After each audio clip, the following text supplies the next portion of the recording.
Rhiannon and me, welcome to this evening's programme. First tonight, the surgical blunder which left a great-great-grandmother dead and a family devastated. 79-year-old Iris Cole went into Southend Hospital in August 2007 for an operation to make her better, but ended up with a surgical swab left inside her. Now, complications after a second operation to remove that swab led to Iris's death last year. Tonight, her grieving family want answers about how that mistake could have happened. They've been speaking to our reporter, Tom Barton. It was an operation which was supposed to free her from crippling abdominal pains. Instead, it led to Iris Cole's death. The great-great-grandmother from Holbridge near Southend had had a swab left inside her by surgeons. Almost a year after the 79-year-old died, her daughter Christine is still angry at the way her mother was treated at Southend Hospital. If they'd been there the day my mum died and they'd said, this is the person that done it, I would have killed her or him. I'm not that bitter towards the person anymore. But I just would like them to, if they've got a mum and a dad, I would just like them to have a year of the hell that me and my family have had because of somebody's stupid, silly mistake. Iris was admitted to hospital in 2007 after developing abdominal pain. She went back to the hospital with more pain in May 2008, and an X-ray showed a swab had been left, forming an abscess. She was discharged, but then readmitted in October when she had further surgery. But her health deteriorated, and she died the following January. A pathologist concluded that Iris's death was not due to natural causes, but was related to the gauze swab being left in situ. Southend Hospital told us that Iris's case is extremely regrettable. They say, though, that such incidents should be taken in the context of the vast number of surgical procedures carried out each year. They add that they are confident that their procedures are based on best practice and national guidelines. This problem isn't limited to Southend Hospital. Nationally, between 2005 and 2008, there were 60 reported incidents of foreign objects being left inside patients. Christine hopes that by speaking out, she can get some answers and help make surgical teams think more carefully about cleaning up after themselves. I'd really like to meet the person that left the swabs in my mum to find out what they were thinking that day when they done it. Maybe help the medical profession back their ideas up and really sort of go for it, not to let it happen to somebody else. That, says Christine, should be her mum's lasting legacy. Tom Barton, Anglia News, Southend. So, is Iris Cole's death an isolated incident, or is the problem of foreign objects being left inside patients more widespread? Well, a little earlier I put that question to John Black, head of the Royal College of Surgeons.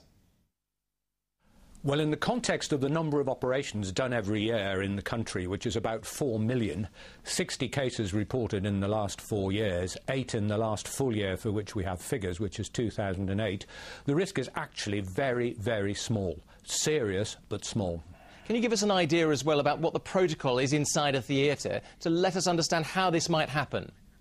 Well, every operating theatre, the scrub nurses, the technicians, the surgeons, are absolutely obsessed with making sure they don't leave swabs or other materials inside a patient. Everything that's used is counted in front of witnesses and signed for at the beginning of the procedure, and it's counted again and checked and signed for at the end of the procedure. But, of course, no process is absolutely infallible, but we do our best to achieve perfection. So how does it happen, do you think, that when it is counted in, that they're not counted out? Well, I think there are occasional technical errors where two pieces of kit can stick together, or there may be human error. And in terms of sort of the danger for a patient having a foreign object inside their body? Yes, it is a dangerous thing to happen. There is almost always infection around it, and it often requires a second operation to remove it. And if you can, just reassure anyone this evening who might be going into hospital for an operation shortly. Well, it is a very, very, very small risk. You're much more danger driving to the hospital. All right, that's great. John Black, thank you very much indeed for your time this evening. Thank you. Now, you won't have failed to notice that today was Budget Day, Chancellor Alistair Darling's last before the election, and given the economic situation, a pretty significant one. Well, the main headlines then include the scrapping of stamp duty for first-time buyers on property worth up to £250,000. It's a move aimed at kick-starting the housing market, but will it work? It'll help some people who are thinking of buying, but don't forget that buyers nowadays have got to raise a pretty substantial deposit, and that is one of the real hardships that buyers are finding, particularly for first-time buyers. Now, it was thought that the Chancellor would drop plans to increase fuel tax by 3p. Instead, though, he's decided to phase it in 3 stages, starting with a 1p rise next month. A penny is very easy to put on fuel. It doesn't sound a lot. As far as we're concerned, it's £100,000 a year. And that's going to happen 3 times. It can happen once apparently in April, once in October and once in January next year. Tax on beer and wine goes up by 2%, but the big alcohol increase is on cider. It's up a whopping 10% from Sunday evening. There was, though, some good news, with the Chancellor promising an extra £100 million towards road and pothole repairs after that severe winter weather that we saw. Yep, plans have also been unveiled that will see banks provide basic accounts for anyone who wants one. So, how did the budget go down with MPs? Well, our political correspondent Matthew Hudson has been gauging reaction in Westminster for us. Well, Rhiannon, the consensus of opinion is that this budget was a little bit like watching somebody try to do a tango on a very small dance floor. The Chancellor was giving it his all, but at the end of the day, he didn't have a huge amount of room for manoeuvre. As far as stamp duty goes, mixed reaction. Even some of the opposition MPs I've spoken to grudgingly admit that it might help, although the Conservatives, of course, say it was their idea in the first place. But the state agents that we've spoken to say they don't think it'll make much difference. As far as fuel duty goes, well, the compromise has been reached whereby the full 3p rise won't come in until next January. And I'm pretty certain that everyone who uses roads in the region will say hallelujah to the idea of £100 million to fix potholes, although spread right across the country, that might turn out to be, well, a bit of a drop in the pothole. Indeed, Matt, we've got a fairly substantial cider industry in East Anglia. A 10% rise certainly isn't going to help them, is it? Jonathan, nobody saw this one coming. I've just spoken to CAMRA, the Campaign for Real Ale. They say it'll put about 20p on the price of a pint of cider in a pub, pushing it up to about £3 a pint. It's certainly not good for publicans, for those who produce and make cider, and indeed those who grow the apples. Matthew, thank you.